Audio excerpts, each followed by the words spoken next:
O TSE cassou o registro de candidatura do deputado federal Deltan Dallagnol, que resultou na perda do mandato dele. Antes de entrar para a política, ele era o coordenador da Força-Tarefa da Lava Jato no Ministério Público do Paraná. Os ministros do TSE entenderam que Dallagnol cometeu irregularidade ao pedir exoneração do cargo de procurador da República, enquanto ainda respondia a processos disciplinares internos. Esses processos poderiam levar a punições. A lei da ficha limpa e da inelegibilidade não permitem candidatura de quem deixa o judiciário ou o Ministério Público para escapar da pena.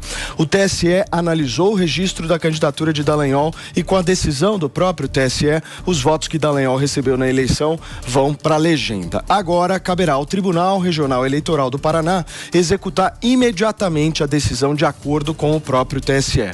Dallagnol ainda pode recorrer ao Supremo Tribunal Federal. Nas eleições de outubro do ano passado, ele fez nada mais, nada menos do que 344 mil votos. Ele foi o mais votado do estado. A decisão do TSE não significa que Dallagnol está inelegível. Ele perdeu o mandato porque o registro não foi autorizado, mas pode concorrer nas eleições do ano que vem para a Prefeitura de Curitiba. Certo, turma? Bom dia, minha querida Antônia, Mano Ferreira, Lucas Pavanato. Eu quero entender essa situação melhor, Pavanato, por favor. Primeiramente, vamos entender o que aconteceu. Em apenas 1 minuto e alguns segundos ali de votação, os ministros cassaram o mandato do deputado mais votado do Paraná, com mais de 340 mil votos. Para começar, isso já é um absurdo, porque desrespeita o voto dos eleitores. Mas vamos analisar, então, o mérito da decisão. O que estava consolidado por jurisprudência e o que era comum de se fazer era quando tem um processo iniciado, a pessoa não pode se exonerar para fugir desse processo. Mas no caso do Deltan, o processo ainda nem havia sido iniciado. Era apenas uma denúncia. Então houve uma mudança de posição e de opinião por parte do TSE. Tanto que, unanimemente, o TRE do Paraná tinha decidido que o Deltan tinha direito de ter um mandato, tinha o direito de concorrer na eleição e que a ação movida pelo PT e pelo PSOL era improcedente. O PT, vejam só, olha que ironia, o PT e o PSOL tentando usar a lei de ficha limpa, que é uma lei que foi criada para combater a corrupção, para blindar o poder público de corruptos, sendo usada contra um cara que combateu a corrupção e que hoje é perseguido por ter feito isso. O que está acontecendo, gente, é uma vingança do sistema contra um homem que ousou tocar na ferida da corrupção, combater a corrupção em um país que, infelizmente, corrupção é norma. Nós não podemos admitir que isso aconteça e ficar calados. É um absurdo. É uma clara perseguição política. Como você tem uma jurisprudência consolidada sobre um determinado tema e depois de um deputado federal fazer duras críticas ao Supremo Tribunal Federal, essa opinião muda. O TSE muda de decisão e tira o mandato, inviabiliza politicamente esse candidato, que é o mais votado do Paraná, e joga no lixo o voto de 340 mil eleitores paranaenses. É um absurdo, gente. Eu estou indignado com essa situação. Creio que vocês também, e acho que isso precisa ser revertido. Agora, a única esperança que o Deltan tem é em algum recurso que, infelizmente, também vai parar na mão do Supremo Tribunal Federal ou do próprio TSE, ele consiga alguma liminar ou até mesmo consiga reverter a situação, o que eu acho pouco provável. Então, mas deixa eu entender uma coisa, Antônia. Nós estamos num processo de vingança política, é isso? Ô, Paulo, que bom que você melhorou sua vozinha. Meninos, bom dia. Bom dia. Bom dia. Olha, eu acho que a discussão sobre esse assunto tinha que parar na medida que alguém alega a lei da ficha limpa. Principalmente por ser uma denúncia do PT e do PSOL. É algo, assim, repugnante, inadmissível, o que estão fazendo com o cidadão de bem desse país. E vou falar mais, a pergunta que não quer calar, que essa gente faça isso, ok, a gente está acostumada a gente nunca vai estar, mas a gente sabe que o sistema é bruto, é assim que eles estão agindo, eles estão passando o rodo. Eu lamento tanto quando eu achei que eu estava votando no cara mais louco desse país, chamado Bolsonaro. Eu falei, agora ele vai botar para F, é de um doido que a gente precisa. E, no entanto, se mostrou a pessoa mais pacífica, mais passiva, mais chorona, mais sei lá o quê. Porque ele não fez em momento algum jus ao título que deram para ele de ditador. Entendeu? Em algum momento era preciso ter sido usado esse título. Então eu vou falar uma coisa para vocês. A gente precisa acabar a discussão quando o PSOL e o PT pedem lei da ficha limpa. Isso, o nome disso é esculachar o povo, é rir da cara do povo, tá?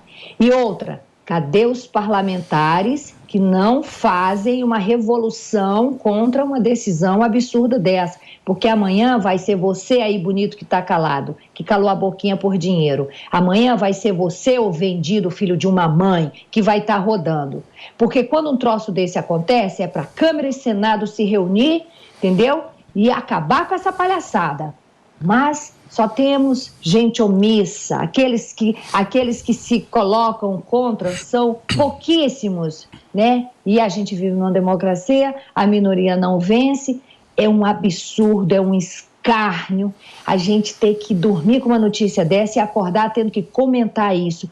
Eu, infelizmente, não posso dizer o que está dentro do meu coração. Sabe por quê? Eu sou pai e mãe dos meus pequenos. Então eu vou parar por aqui. Ô, Mano, esse julgamento demorou mais ou menos 1 minuto, né? Claramente... Foi uma análise bem feita, né? Claramente, os ministros já tinham acordado como seria o resultado antes do julgamento começar, né? Primeiro, bom dia a todos, bom dia para a audiência. É realmente assim, eu acho que um ponto que merece a reflexão, e eu peço aqui aos ministros e ao Poder Judiciário de uma forma muito sincera, é que independentemente do mérito, e aí...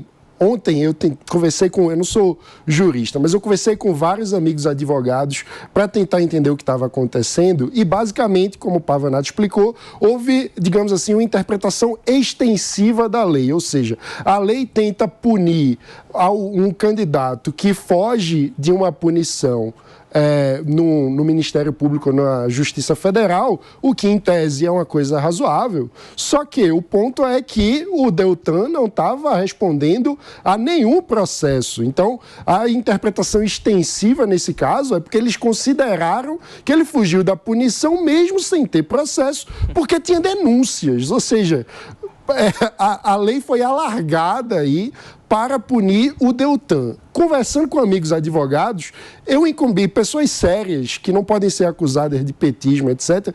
Eu tive tanto amigos que acharam completamente absurdo, como outros que disseram, olha, esse tipo de interpretação extensiva tem acontecido, não é uma coisa exclusiva. Então, eu vi uma divisão de opiniões. Eles mudaram a interpretação, né? Pois é.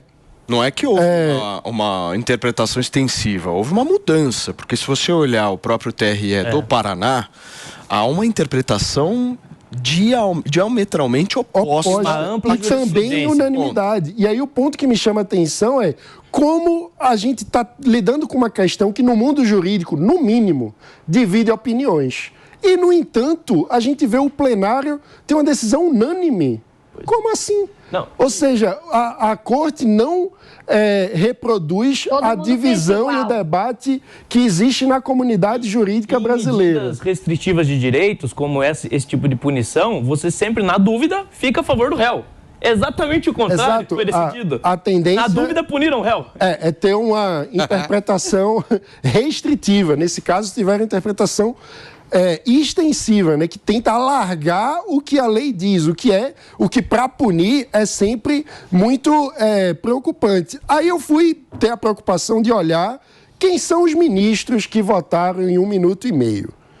E aí é que eu fiquei estupefato, porque foram 7 ministros, certo? Benedito Gonçalves, que é amigo do Lula, todo mundo conhece. É aquele que deu tapinha, não é? O tapinha, o que recebeu o tapinha na bochecha. Recebeu, assim, exatamente. Recebeu um tapinha do Lula no rosto. Agora, na posse, no início do ano. Missão cumprida. Exato. Não outro, gente. Não aí tem um que falou que missão dada é missão cumprida, foi esse? Esse é esse mesmo. É Antônia. Esse, né? Esse é o Benedito Gonçalves. O do tapinha, e ele tem uma dupla história aí que repercutiu. O tapinha testemunha e o áudio? Ele foi o relator do processo, né? Tem o ministro Alexandre de Moraes, que todo mundo conhece mais do que bem, a ministra Carmen Lúcia, que também é bastante conhecida do Supremo, mas aí vamos para os outros 4, que, portanto, poderiam ser uma maioria nessa corte. Cássio Nunes Marques. Que absurdo. Indicado por quem? Bolsonaro. Carlos Horbach, que foi indicado para esse cargo por quem? Bolsonaro. Sérgio Banhos, que foi indicado para esse cargo por quem? Bolsonaro. Raul Araújo, que não foi indicado por Bolsonaro, mas no ano passado foi condecorado por iniciativa de Bolsonaro com o título de grande oficial da Ordem do Mérito da Defesa. Ou seja, a composição da corte, em tese, tem uma maioria de 4 juízes alinhados ao ex-presidente Jair Bolsonaro. Ainda assim, a decisão foi tomada por unanimidade. Qual é a conclusão que a gente chega? Ou o ex-presidente Jair Bolsonaro fez mau uso, e aí eu vou discordar da Antônia, não é de uma atribuição de ditador, é mau uso da atribuição democrática que cabe ao presidente da República, que é fazer indicações. Bolsonaro sempre fez mau uso dessas escolhas, amor. Eu bato nessa tecla todo santo dia aqui. Bolsonaro tem dedo podre. Então, mas parte do... Se a gente quer mudar como funciona o país, Mano, a gente precisa ter indicações boas, né? O que traduz isso aí é o seguinte: a Lava Jato uniu petistas e bolsonaristas. Era o ponto que eu ia chegar. O segundo ponto não é uma traição, não é que o Bolsonaro escolheu errado na visão dele. É que ele quis acabar com a Lava Jato também. E olha só, gente, nas redes sociais, o Dallagnol disse que está indignado com a perda do mandato e afirmou que vozes dos eleitores paranaenses foram caladas. Abre aspas. 344.917 vozes paranaenses e de milhões de brasileiros foram caladas nesta noite com uma única canetada ao arrepio da lei e da justiça. Meu sentimento é de indignação com a vingança sem precedentes que está em curso aqui no país contra os agentes da lei que ousaram combater a corrupção.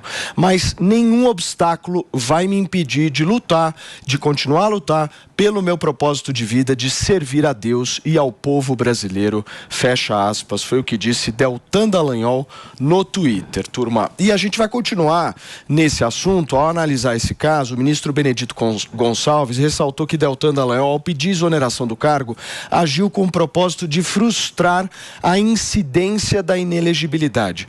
Um assunto difícil, eu sei, mas para a gente entender, a gente vai receber agora novamente o Fábio Tavares, advogado que participa aqui do Morning Show e da Jovem Pan com a gente. Doutor Fábio, a gente pode dizer que foi inconstitucional o que o TSE fez ontem? Paulo Matias, audiência, bom dia. Fazendo uma análise sem paixões, com absoluta certeza, o TSE se equivocou e muito. E é muito triste para a comunidade jurídica que o Deltan, na condição de cidadão, de deputado, pai, esposa, ele foi enterrado vivo por uma corte que agora sim sinalizou que se fecharam completamente os membros do Poder Judiciário. Tecnicamente, a própria lei da ficha limpa diz claramente que precisa existir um processo administrativo disciplinar. E aqui que tem um porém. De fato, o Deltan respondeu por 2 processos administrativos disciplinares. E o Conselho Nacional do Ministério Público o condenou, um em advertência e outro em censura. O que o Deltan fez? Recorreu, mas já tinha sido aplicada essas 2 punições. Na seara administrativa, junto do Conselho Nacional do Ministério Público, estava resolvido. Ainda que ele não lograsse êxito no Supremo Tribunal Federal, como ele não logrou, o Supremo veio e falou: Deltan, eu vou manter a sanção de advertência e de censura. Só que ficou para trás, Paulo, 16 sindicâncias, um pouco mais 15 reclamações. Sindicância para o direito e para a própria lei da ficha limpa não é processo, porque sindicância não tem contraditório, não tem ampla defesa. Sindicância e reclamações são apenas atos preparatórios para um eventual possível deflagração de processo. Então, no momento que o Deltan pediu a exoneração, é muito importante deixar claro isso, não existia nenhum processo administrativo. reclamações não valem para a lei. E o que causa mais estranheza, e o Mano pontuou isso, o Pavanato, esses dois casos que houve uma mudança da jurisprudência é um engano. Na verdade, o TSE proferiu uma decisão precisamente dia 15 de outubro de 2022 e trazia exatamente um magistrado envolvido. Um magistrado que se exonerou e concorreu a cargo eletivo. Qual foi a discussão que o TSE enfrentou em 2022, outubro? Esse magistrado estava respondendo a algum processo administrativo? Não, só tinha sindicâncias. E o TSE, mesmo assim, não o tornou inelegível.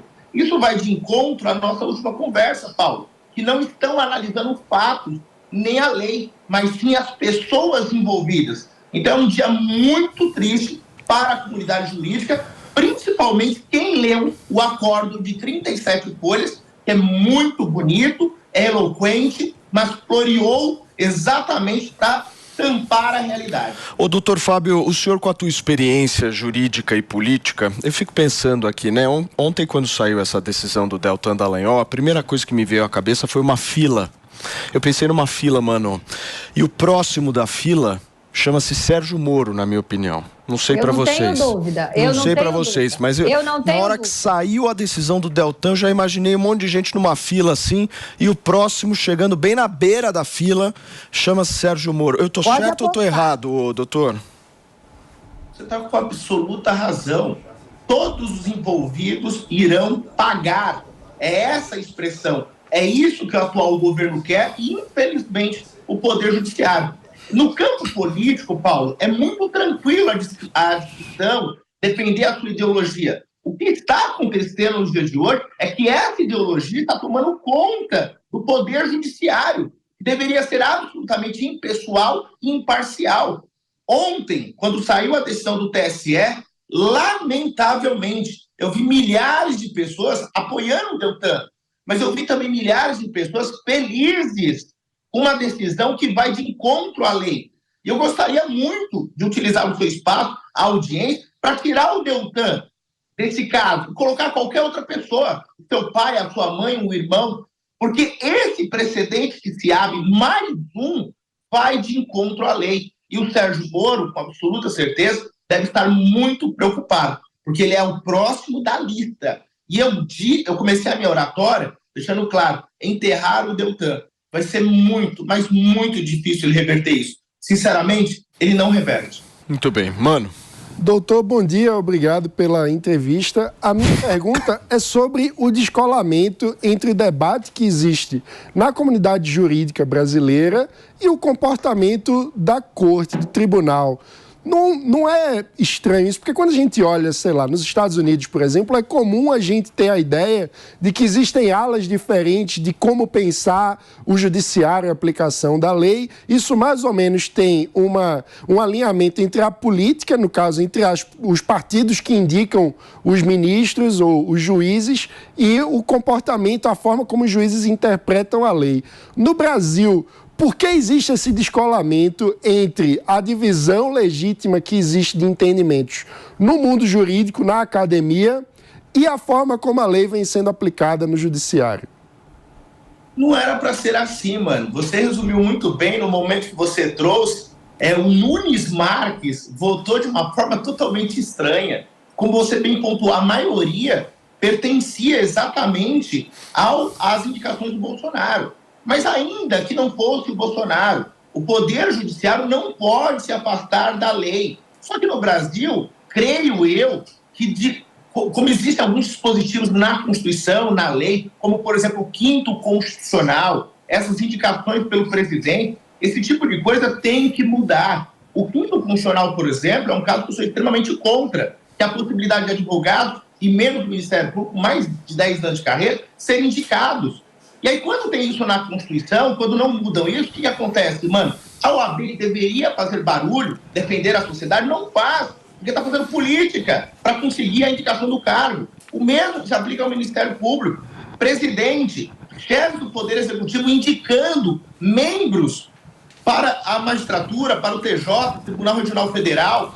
Então, esse tipo de política, esse tipo de coisa que existe na nossa Constituição é totalmente descabida. E ninguém se atreve a propor uma proposta de emenda constitucional para mudar isso, porque não há interesse. Então, cada vez mais, o Poder Judiciário vem sendo tomado por questões ideológicas. Ninguém consegue se afastar dessas ideologias, quando, na verdade, o Poder Judiciário, os membros, os operadores, o hermeneuta por excelência da lei, deveria olhar tão somente a norma. Eu costumo dizer em sala de aula, mano, em audiência, que magistrado, juiz, não pode nem ter time de futebol, quanto mais paixões. E no Brasil, cada vez mais, identificamos paixões como essa. E o mais triste, a nossa Suprema Corte, o TSE, órgão de cúpula da Justiça Eleitoral, agindo dessa forma. Eu trouxe para vocês um caso que foi de outubro de 2022. O mesmo caso, inclusive era um magistrado. E agora, no caso do rapaz, que deve ter tido uma vida dura, porque passar no concurso de procurador da República não é fácil, aquela gana de fazer justiça está na veia do promotor, de buscar, de fazer acontecer, falhou, e falhou mesmo, eu nunca disse ao contrário disso, mas ele estava trabalhando, ele estava agindo e fazendo aquilo que a Constituição determina, depender da ordem democrática, a instituição, os direitos individuais, e agora é punido. E punido sem observar a lei. Então eu lamento muito a postura do nosso Poder Judiciário, mais uma vez, e como eu disse, a passar de qualquer paixão, olhando a lei, que a lei não diz nada disso, se apegarem em algumas questões que não existem. Essa é a verdade, Paulo. Pavanato. Doutor, primeiramente, bom dia. E nós temos a lei que, teoricamente, era para limitar o poder das autoridades e determinar até onde elas podem ir. Mas, na verdade, o tempo todo, as autoridades passam por cima das leis, não respeitam as leis. Como, nesse caso, nós podemos limitar o poder dessas autoridades, fazer com que elas não ultrapassem tanto os limites das normas, a ponto até mesmo de prejudicar a integridade da nossa democracia? Aí voltamos àquela estaca zero, Pavanato. Na nossa última conversa, eu deixei claro e repito, o nosso poder legislativo é uma vergonha. Eles não se manifestam, e do outro lado da balança, quando está o Poder Judiciário, tem que estar a mão do Legislativo ou do Executivo. O que está acontecendo? O Poder Executivo se fechou com o Legislativo, essa que é a única verdade, estou aqui doer, e um Legislativo absolutamente fracassado. Então, para equilibrar esses poderes, o Legislativo tem que retomar o seu papel. E retomar o seu papel é literalmente frear o Poder Judiciário. Não é à toa que a separação dos poderes gira em torno daquilo que nós chamamos de freios e contrapeso. Não tem freio, não tem contrapeso. A Câmara não faz nada, o Senado não faz absolutamente nada. Aliás, aqui entre nós, a partir do momento que nós identificamos que o Poder Judiciário relativizou uma imunidade parlamentar e a Câmara não fez absolutamente nada, dali eu já comecei a ver vários problemas. Então, Pavanato, o Poder Legislativo tem que voltar, o Poder Legislativo tem que atuar. E para isso, eu creio, sem citar absolutamente ninguém, mas eu creio que a desobediência civil se faz presente. De que forma? O povo ir às ruas, mas ir de forma democrática, lícita, sem violência. Porque se não cobrar esses deputados e esses senadores, nós estamos caminhando com absoluta certeza para dias ainda mais obscuros. Muito bem. Antônia, você tem pergunta, meu amor? Eu acho que qualquer coisa que eu perguntasse para o doutor seria redundância. Tem umas observações. É inacreditável que as pessoas consigam pensar da mesma forma para julgar alguém por unanimidade. Não tem um que fale, não, eu não penso assim. Ou seja, já é claramente uma coisa muito combinada num julgamento que dura 1 minuto. Eu sou a prova viva disso, que quando eles querem condenar alguém, eles nem escutam os advogados de defesa. Condena e acabou. É isso, tá? Segunda coisa, começa a surgir possibilidades de terceira via para a gente em 2026, porque eu acho que é nas urnas que o povo vai mostrar que, assim, o Supremo é o povo.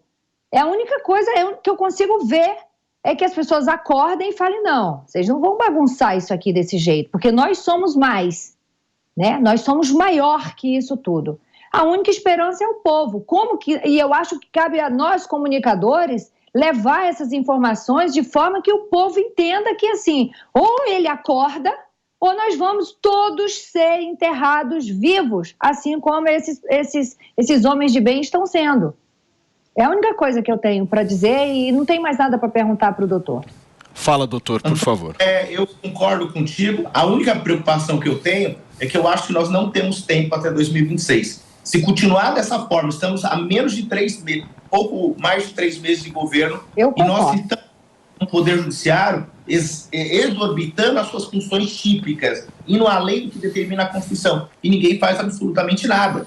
Agora, imagine essa entoada durante os próximos 4 anos, 3 anos e meio. Com absoluta certeza, o país vai sofrer muito, se o país não quebrar. Então, eu creio que o povo tem que provocar, sim, os seus legisladores devem cobrar. E só pegando o gancho da fala da Antônia, só para restabelecer uma verdade aqui para os nossos ouvintes, e quem atua na seara criminal sabe bem, de fato, o Deltan, ele pecou com o Sérgio Moro, quando literalmente ele batia na porta do Moro, o que nós vamos fazer nesse caso aqui, em relação... Só que, para o leigo, isso soa estranho. Mas no dia a dia, o promotor está do lado do juiz. Eles almoçam juntos, um frequenta a casa do outro. E na seara criminal, todo advogado criminalista sabe muito bem que, de uma forma velada, às vezes, a grande maioria dos promotores, doutor, eu vou pedir essa cautelar. Vamos conseguir? Não, vamos nessa linha. O problema é que, no caso do Deltan, e eu não passo a mão na cabeça, ele está errado, vazou áudios, vazou comentários.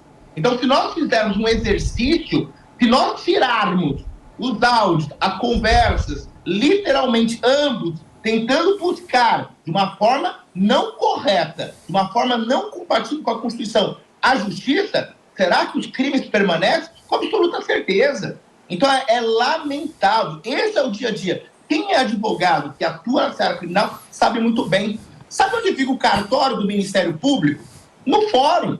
Então, eles estão juntos diariamente. É a mesma coisa, Paulo. Você é juiz e o Felipe Campos é promotor. Trabalham todo santo dia. Vocês acham que não vai ter um laço?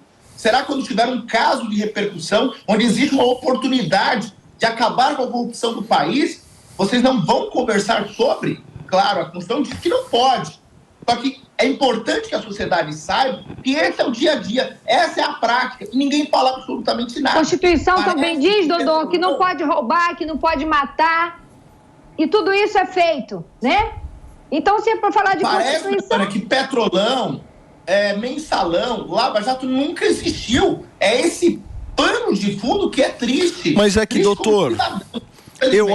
Eu acho, assim, como brasileiro, olhando para essa situação, eu tiro a conclusão do seguinte: não combata a corrupção no Brasil. Porque se você combater a corrupção no Brasil, de alguma forma, todo o sistema vai se voltar contra você e você, meu amigo, vai se prejudicar com isso.